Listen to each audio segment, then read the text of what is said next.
সকাল ৯টা নিউজে সবাইকে আমন্ত্রণ। সাথে আছে আমি নাফিস আব্দুল্লাহ।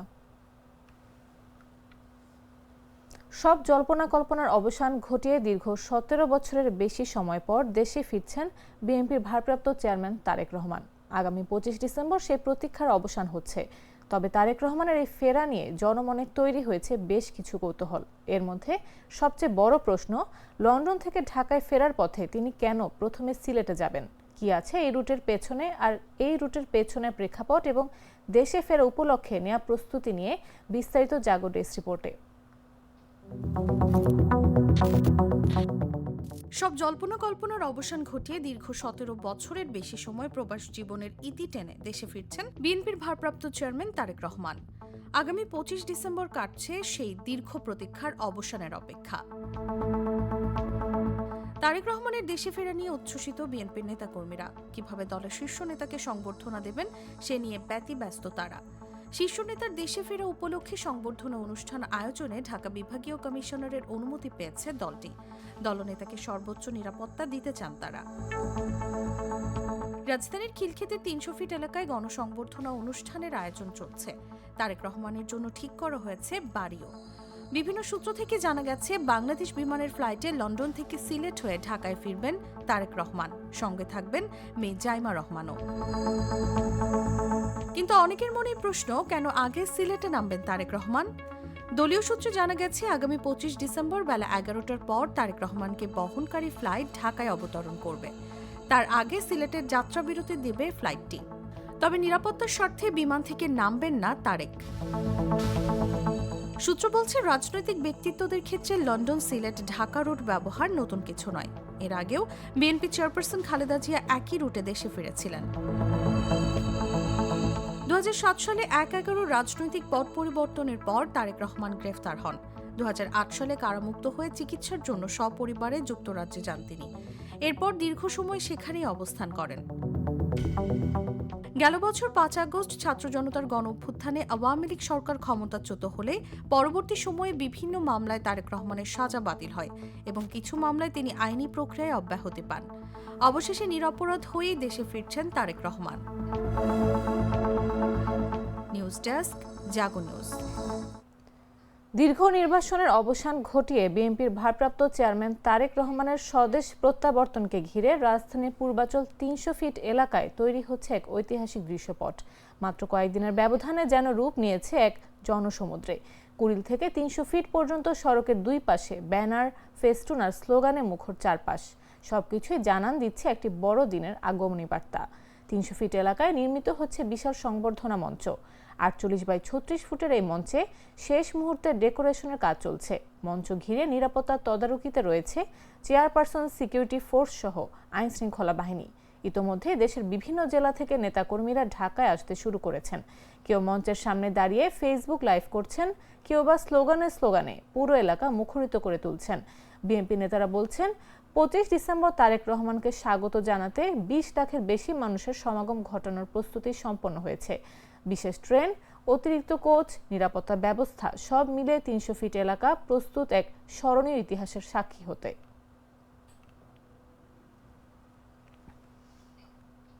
দীর্ঘ ১৭ বছরের আইনি লড়াই আর রাজনৈতিক সংগ্রামের এক দীর্ঘ অধ্যায় পেরিয়ে দেশে ফিরছেন বিএনপির ভারপ্রাপ্ত চেয়ারম্যান তারেক রহমান।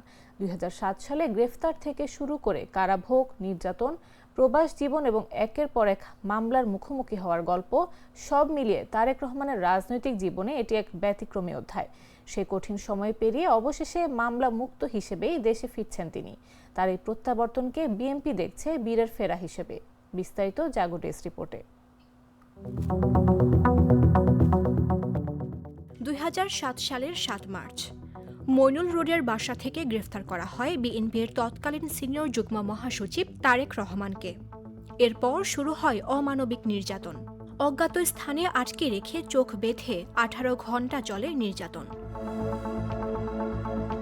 আদালতের কাঠগড়ায় দাঁড়িয়ে এই অমানবিক নিপীড়নের বর্ণনা তুলে ধরেছিলেন তারেক রহমান নিজেই। রিমান্ড নির্যাতনের মধ্য দিয়ে ১৮ মাস কারাভোগের পর ২০০৮ সালের ৩ সেপ্টেম্বর জামিন নিয়ে চিকিৎসার জন্য সপরিবারে লন্ডনে যান তারেক রহমান। দেশ ছাড়লেও দেশের রাজনৈতিক রোষানল পিছু ছাড়েনি তারেক রহমানের। শুরু হয় মামলার খড়গ। সেনা সমর্থিত তত্ত্বাবধায়ক সরকারের আমলে ১৩টি এবং আওয়ামী লীগ সরকারের আমলে তার বিরুদ্ধে ৭২টি মামলা হয়। এর মধ্যে অন্তত ৫টি মামলায় যাবজ্জীবন কারাদণ্ড সহ বিভিন্ন মেয়াদে সাজা দেয়া হয় তাকে। এমনকি গণমাধ্যমেও তার বক্তব্য প্রচারে নিষেধাজ্ঞাও দেয়া হয় আদালতের মাধ্যমে। সব মিলিয়ে দীর্ঘ ১৭ বছরেরও বেশি সময় ধরে প্রবাস জীবন কাটিয়েছেন তারেক রহমান।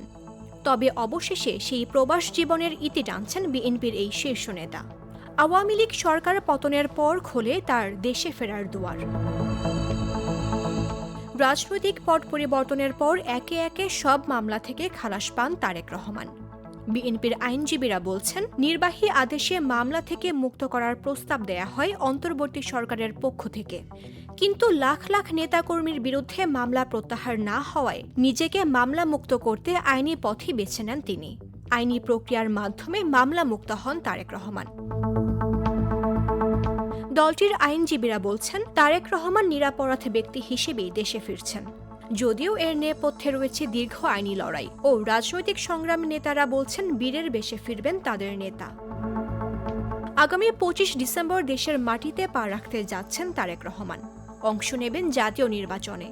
তারেক রহমানের হাত ধরে গণতন্ত্র ইতিবাচক ধারায় ফিরবে বলে মনে করছেন বিএনপি নেতারা।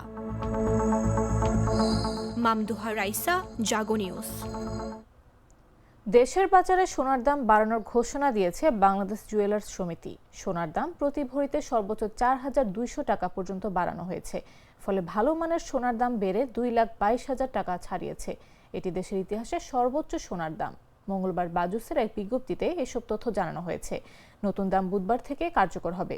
সংগঠনটি জানিয়েছে, বৈশ্বিক বাজারে তেজাবি সোনার দাম বাড়ায় দাম সমন্বয় করা হয়েছে। আন্তর্জাতিক গণমাধ্যম সূত্রে জানা গেছে, বৈশ্বিক বাজারে স্বর্ণের দাম বেড়েছে। আন্তর্জাতিক বাজারে প্রতি আউন্স স্বর্ণের দাম ছাড়িয়েছে $৪,৪৫০।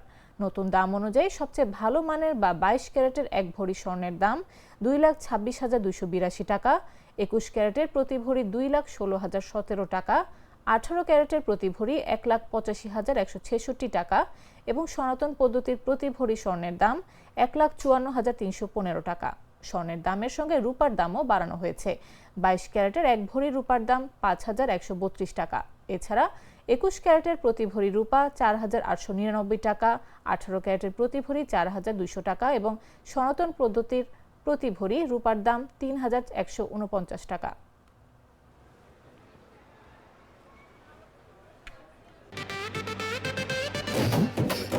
একটা ড্রিঙ্কও আমারে দিবা?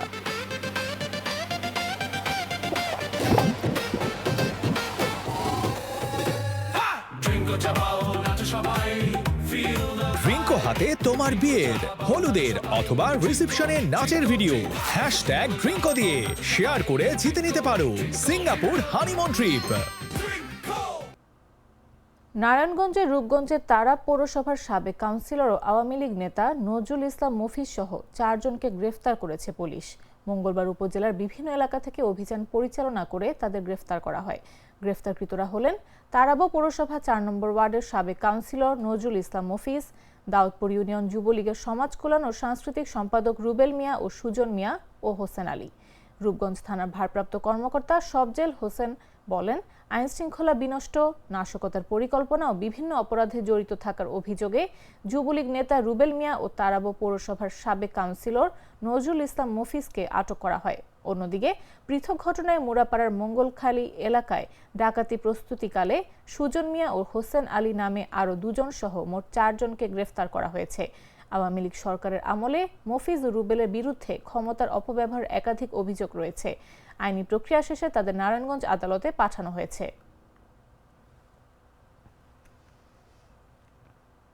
তীব্র শীত ও ঘন কুয়াশায় জবুথবু হয়ে পড়েছে কুড়িগ্রামের জনপদ।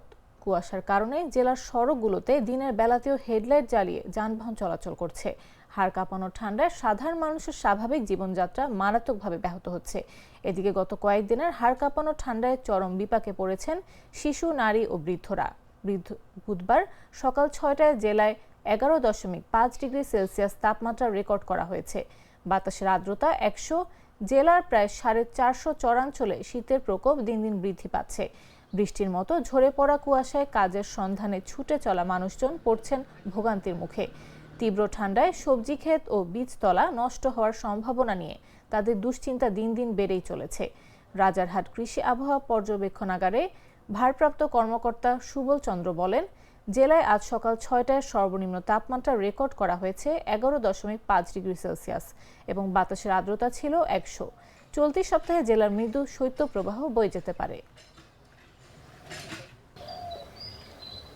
রোজকার সাধারণ খাবার এখন হবে অসাধারণ। প্রাণ স্বাদের মশলা, স্বাদ বাড়ায়, ঘ্রাণ ছড়ায়। জানাবো আন্তর্জাতিক সংবাদ।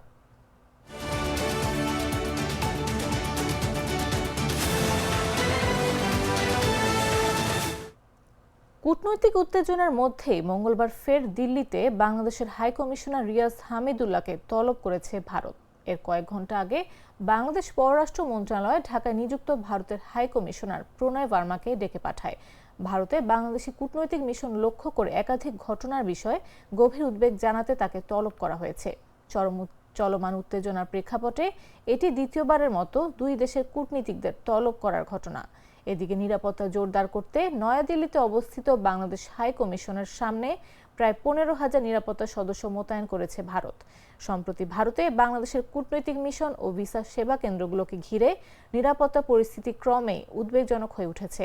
গত কয়েকদিনে নয়াদিল্লি, কলকাতা, আগরতলা ও শিলিগুড়িতে বাংলাদেশি মিশনের সামনে একাধিক বিক্ষোভ কর্মসূচি পালিত হয়।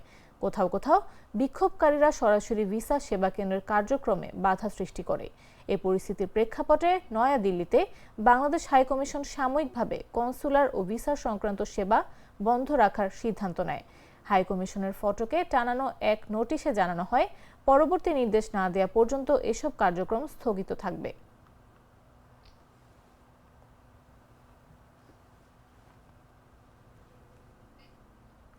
তুরস্কের রাজধানী আঙ্কারার কাছে ভয়াবহ এক বিমান দুর্ঘটনায় নিহত হয়েছেন লিবিয়ার সেনাপ্রধান জেনারেল মোহাম্মদ আলী আহমেদ আল হাদাদ সহ 5 জন উচ্চপদস্থ লিবিয়ান কর্মকর্তা।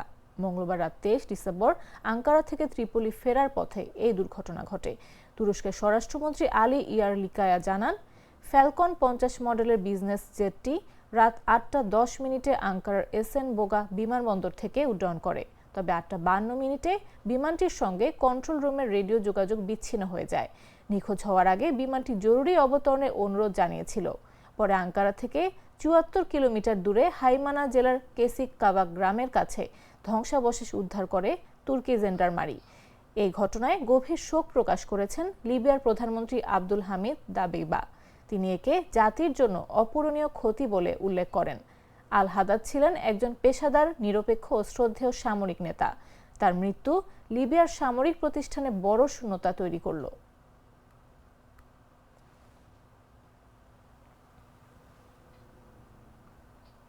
এবারে খেলার খবর।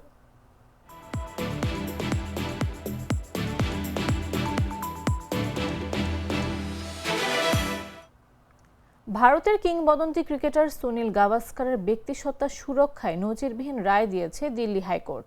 অনুমতি ছাড়াই তার নাম, ছবি ও ভিডিও ব্যবহার করে একটি সংস্থা পণ্য বিক্রি করছিল এমন অভিযোগে আদালতের শরণাপন্ন হন সাবেক অধিনায়ক।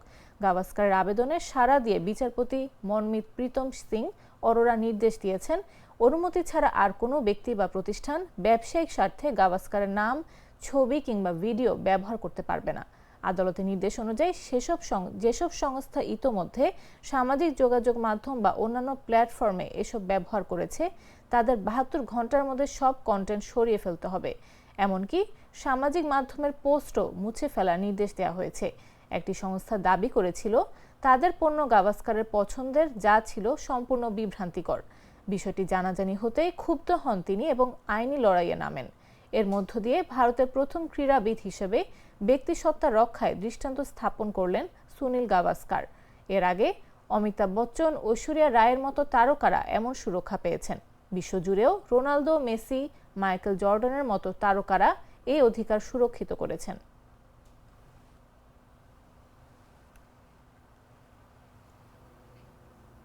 দর্শক, এই ছিল এখনকার মতো। প্রতি মুহূর্তে সর্বশেষ খবর পেতে ভিজিট করুন jagonews24.com। ফলো করুন আমাদের ভেরিফাইড ফেসবুক পেজ এবং সাবস্ক্রাইব করুন জাগো নিউজের ইউটিউব চ্যানেল। এতক্ষণ সাথে থাকার জন্য ধন্যবাদ সবাইকে।